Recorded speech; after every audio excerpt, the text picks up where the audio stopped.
Hello friends, I am Gagan Kumar Jha और आप सभी का स्वागत करता हूं अपने YouTube channel love to learn में। तो दोस्तों, सबसे पहले आप सभी को नववर्ष की हार्दिक शुभकामनाएं और भगवान की कृपा आप सभी के ऊपर बनी रहे, मैं ऐसी उनसे कामना करता हूं, प्रार्थना करता हूं। तो जो हमारा पिछला लेक्चर था जिसमें हम लोगों ने डिस्कस किया कि जो मिक्स्ड क्रॉपिंग होते हैं उनके कौन कौन से टाइप हैं, उसके साथ इंटर क्रॉपिंग है, उसमें पैरेलल क्रॉपिंग क्या होता है, कंपेनियन क्रॉपिंग क्या होता है, मल्टी लेवल क्रॉपिंग क्या होता है, और भी बहुत सारी चीज़ें हम लोगों ने पिछले लेक्चर में डिस्कशन किया है। तो आज का जो हमारा लेक्चर रहने वाला है उसमें हम लोग जो क्रॉपिंग सिस्टम एंड पैटर्न है उसका ये हमारा लास्ट लेक्चर रहने वाला है, इसको कंप्लीट कर देंगे। इसमें हम लोग आज पढ़ेंगे कि मिक्स्ड क्रॉपिंग क्या होता है, रिले क्रॉपिंग क्या होता है, सीक्वेंस क्रॉपिंग क्या होता है, साथ में कुछ अलग टर्म जैसे कि एरोफेनिक्स क्या होता है, लीसा, एसआरआई, तो ये कुछ टर्म है। तो आप लोग आज के लेक्चर में ये सब चीज़ें पढ़ेंगे।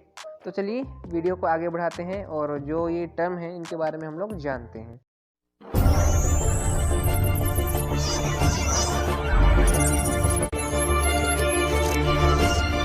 सबसे पहले हम लोग बात करते हैं मिक्स्ड क्रॉपिंग के बारे में। कल्टीवेशन ऑफ टू और more than two crops simultaneously on the same land without definite row pattern और fixed ratio।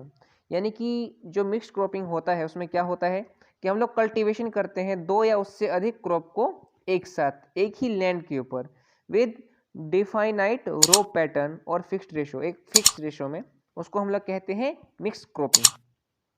Sowing of seed is generally by broadcasting method, यानी कि जो हम लोग इसमें सीड का जो सोइंग करते हैं वो ब्रॉडकास्टिंग मेथड होता है। ब्रॉडकास्टिंग मेथड में क्या होता है कि मुट्ठी में मान लीजिए हम लोगों ने सीड को भर लिया और जिस प्रकार से हम लोग मछलियों को दाना खिलाते हैं कि एक टाइप से छींट देना पूरे फील्ड में, तो ब्रॉडकास्टिंग मेथड होता है। And commonly practice in dry land area of the India, जो हमारा इंडिया का जो ड्राई लैंड एरिया है उसमें इस टाइप के जो भी मेथड है उसको यूज किया जाता है। It is subsistence farming means sustainable agriculture farming है ये। Its main objective is to lessen the risk of total crop failure and to satisfy the farmer in food and fodder, यानी कि इसका जो मेन ऑब्जेक्टिव क्या है, जो total risk है क्रॉप फेलियर्स के उसको कम करना, साथ में फार्मर को सेटिस्फाई करना, ताकि जो ह्यूमंस की नीड है वो उसको भी पूरा कर सके और जो फूडर यानी कि जो पशु के लिए चारा एक पर्याप्त मात्रा में चाहिए वो भी उन लोगों को मिल जाए। Intercropping is the new concept of mixed cropping, ये आपको न्यू कॉन्सेप्ट है आपको मिक्स्ड क्रॉपिंग का, इंटरक्रॉपिंग।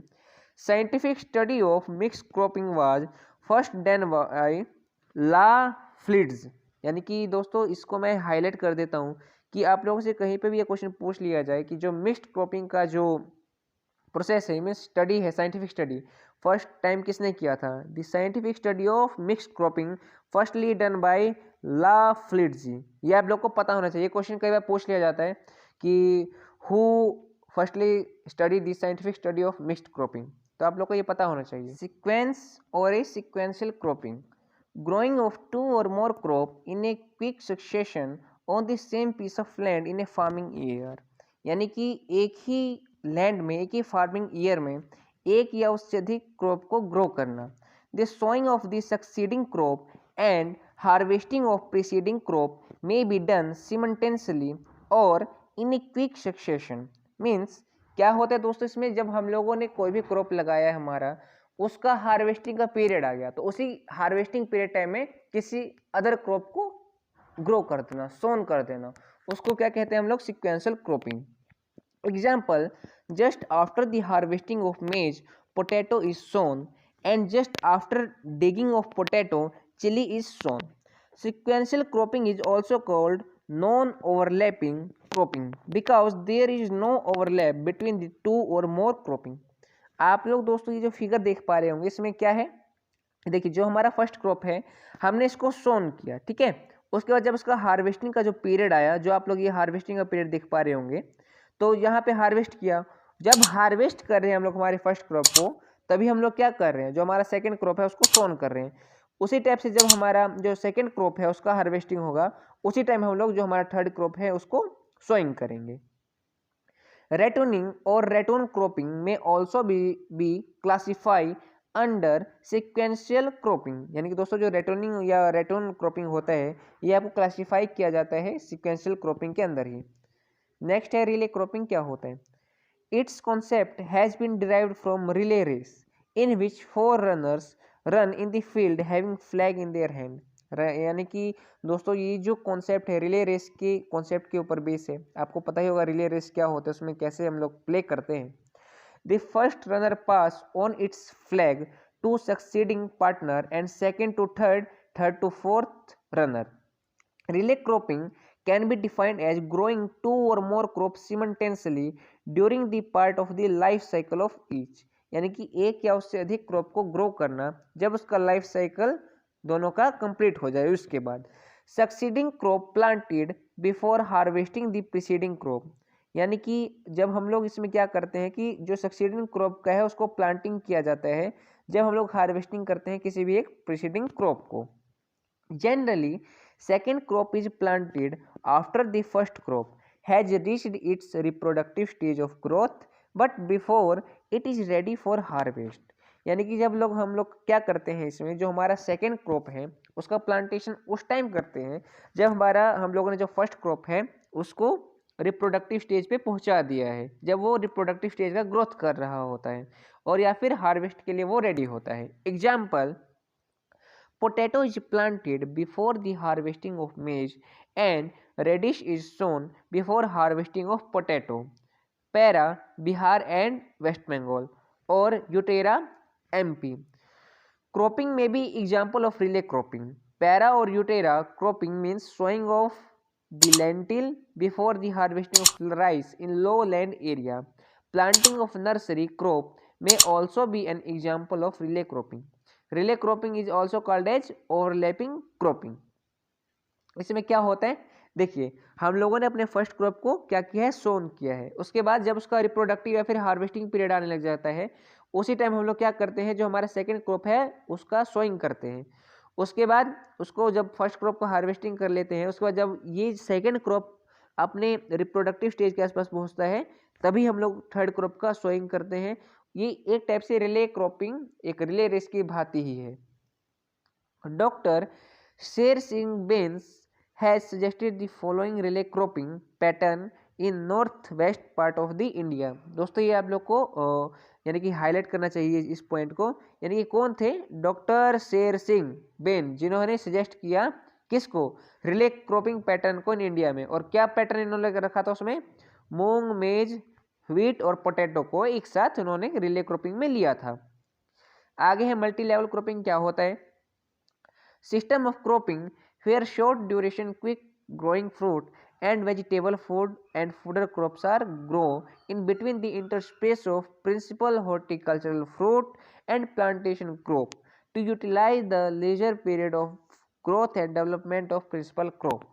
यानी कि लेजर पीरियड क्या होता है कि ऐसा टाइम जब हम लोग का जो भी सीरियल्स क्रॉप है उसका हम लोग सोइंग नहीं करते हैं, मीन्स खाली समय रहना, ऐसी क्रॉप को ग्रो करना जो आपकी शॉर्ट ड्यूरेशन वेजिटेबल हो या फिर फ्रूट हो, उसी को कहते हैं मल्टी लेवल क्रॉपिंग। इसमें क्या होता है कि such cropping is used in both plains and hilly area. यानी कि ये जो क्रॉपिंग पैटर्न है हिली और जो प्लेन एरिया है उसमें हम लोग क्या करते हैं, इसको यूज करते हैं। इट यूटिलाइज सोलर एनर्जी, यानी कि सोलर एनर्जी की हेल्प से इस क्रॉपिंग पैटर्न को यूज में लिया जाता है। इसमें आगे बात करते हैं कि सोइल लेयर्स इफेक्टिवली, और सोइल लेयर जो है इसमें इफेक्टिव वर्क करते हैं। आगे देखिए इसमें क्या है कि एक कोई प्लांट है सोइल सरफेस है उसका डिफरेंट हाइट होता है सोइल सरफेस से। एक का 10 मीटर है, एक का 6 से 8 मीटर हो सकता है, 3 मीटर भी हो सकता है, 1 मीटर भी हो सकता है। तो ये आपको मीन्स एक हाइट का प्लांट है उसका ओवरव्यू है। उसी टाइप से सोइल सरफेस का कितना डेप्थ होता है किसी भी रूट का कितना जा सकता है, तो ये तो आप लोग सिंपल पढ़ लेंगे तो आप लोग को समझ में आ जाएगा। The canopy orientation of component crop and localization of root system at different zone are the tool of this system. The practice of growing different crop of varying rooting pattern and duration is called multi-steroid cropping. The objective is to utilize the vertical space more effectively, यानी कि जो vertical space है उसका utilize करना ज़्यादा वे में, effectively way में। It is based on the principle of एनिडिएशन इन स्पेस, यानी कि दोस्तों एनिडिएशन जो है, मैंने आप लोग को आई थिंक बताया भी था कि एनिडिएशन क्या होता है। तो एनिडिएशन दोस्तों एक ऐसा प्रोसेस है जिसमें हम लोग क्या करते हैं कि जो भी हमारा इंटरेक्शन होता है क्रॉप का विद इंटर क्रॉप के साथ, उसको हम लोग कहते हैं एनिडिएशन।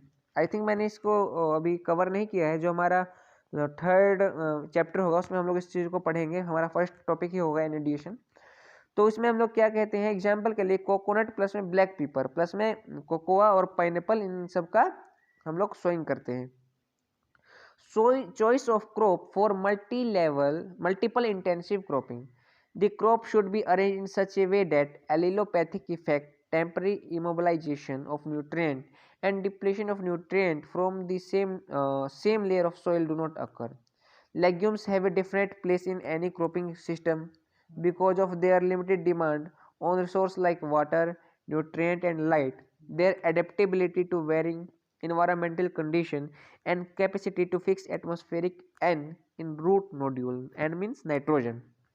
तो दोस्तों मैं ये सिंपली पढ़ दे रहा हूँ, आप लोगों को कोई पॉइंट समझ में ना आए तो आप लोग मुझे कमेंट सेक्शन में बोल दीजिएगा, मैं आपको समझा दूंगा अच्छे ढंग से। Vegetable deserve their due place in intensive cropping because of high cash and nutritional value. Most vegetable can be raised as seedling and planted, thus reducing main field duration and competition with the associated crops. They can be grown in interspace in the orchard and plantation. They can be inter or relay cropped in cereal based crop. Short duration photoperiod intensive genotypes are best suited for intensive cropping system. Terraforming or forming. To develop the Mars according to the Earth's environment is called terraforming। यानी कि दोस्तों जो भी Mars planet है means मंगल है, उसको कैसे तैयार करना, जो भी हमारा अर्थ है उसके इन्वायरमेंट के अकॉर्डिंग, उसको क्या बोला जाएगा, terraforming। At present, bacteria and plants are being developed by creating the environmental conditions of Mars on the Earth। आगे है एरोफोनिक्स। एरो मीन्स यानी कि जहाँ पे एयर से रिलेटेड बात आ जाए वहाँ पे एरो हो गया, ठीक है। In such techniques plants are grown without soil in the aerated moist atmosphere with the help of very small quantity of water. यानी कि ये जो टेक्निक होता है उसमें हम लोग क्या करते हैं, किसी भी प्लांट को ग्रो करते हैं without the help of the soil, यानी कि बिना सॉइल के, यानी कि soilless farming in the aerated moist atmosphere, जहाँ पे जो आपको टेम्परेचर है एटमोसफेयर आपको मॉइस्ट हो, और हाँ, और हम लोग इसमें क्या करें, जो भी स्मॉल अमाउंट ऑफ वाटर है उसका यूटिलाइज करें। Through this technique any plant can be grown at any time. यानी कि ये जो मेथड है उसकी हेल्प से हम लोग कोई भी प्लांट है उसको इजीली ग्रो कर सकते हैं किसी भी टाइम में। Since plant are grown in the clean and controlled atmosphere, there is no chance of spread of insect and pest disease. It saves 98% water, 60% chemical fertilizer, and 100% pesticides. The technique was come into existence when American Space Agency NASA in 1997 had tried to grow pods of bean in Mir space station of Russia। यानी कि दोस्तों ये जो technique है first of all किस time यानी कि ज़्यादा मीन्स बोले कि बातचीत में आया, यानी कि 1997 में किसके हेल्प से, American space agency NASA had try to grow pod, जिन्होंने क्या ट्राई किया, जो भी बीन है उसको MIR space station of Russia में ग्रो करने का ट्राई किया। तो आगे है इसमें, here seeds are propagules are hang in the air and its roots are grown in controlled aerated atmosphere where roots are kept always moist with the nutrient rich spray। आगे है लीसा। लीसा का फुल फॉर्म क्या है, low external input sustainable agriculture. Sustainable agriculture के बारे में हम लोगों ने जो हमारे प्रीवियस लेक्चर रह चुके हैं उसमें हम लोगों ने इसके बारे में जान चुके हैं कि ये क्या होता है। means optimum use of locally available natural and human resource that is economically feasible, ecologically sound, culturally adapted and socially just. आगे है प्रिसीजन या फिर साइट स्पेसिफिक फार्मिंग क्या होता है. Precision means closeness of two measurement, but her precision is towards accuracy और से target specific और site specific use of input, especially nutrient for crop production. After that there is SRI. What is the SRI system? The full form of SRI is System of Rice Intensification. Was developed in 1983 by the French Jesuit father Henry D. Leolleni. Henry D Laulanie. मैं इस चीज़ को highlight कर देता हूँ, आप लोग को पता होना चाहिए कि जो भी ये टेक्निक है, फर्स्ट ऑफ ऑल किसने इस चीज़ को यूज किया. In Madagascar in African union. It is a low water labour intensive method that use younger seedling singly spaced and typically hand weeded and special tool. तो दोस्तों यहाँ पे हम लोग का आज का ये चैप्टर खत्म होता है. सॉरी. तो आई होप आप लोग को जितना ये लेक्चर है ये बढ़िया लगा होगा और अच्छे से समझ में भी आया होगा. यदि आप लोग किसी भी टाइप के प्रॉब्लम को फेस करते हैं तो आप लोग प्लीज़ कमेंट सेक्शन में ज़रूर बताइएगा. और कोई भी दिक्कत हो तो आप लोग हमसे with the help of Telegram जुड़ सकते हैं. डिस्क्रिप्शन में हमारे टेलीग्राम ग्रुप का लिंक है, तो आप लोग वहाँ से टेलीग्राम ग्रुप को ज्वाइन कीजिए. और इस लेक्चर का और टोटली जो पूरा चैप्टर नंबर 2 है, माफ़ कीजिएगा आज मुझे सर्दी इसलिए मुझसे बोलने में भी दिक्कत हो रहा है, तो उसका आपको PDF इजीली वहाँ से मिल जाएगा. और यदि वीडियो अच्छा लगता हो तो प्लीज़ अपने दोस्तों में इस चैनल को, वीडियो को शेयर कीजिए, चैनल को लाइक कीजिए और सब्सक्राइब करना मत भूलिए. Thank you.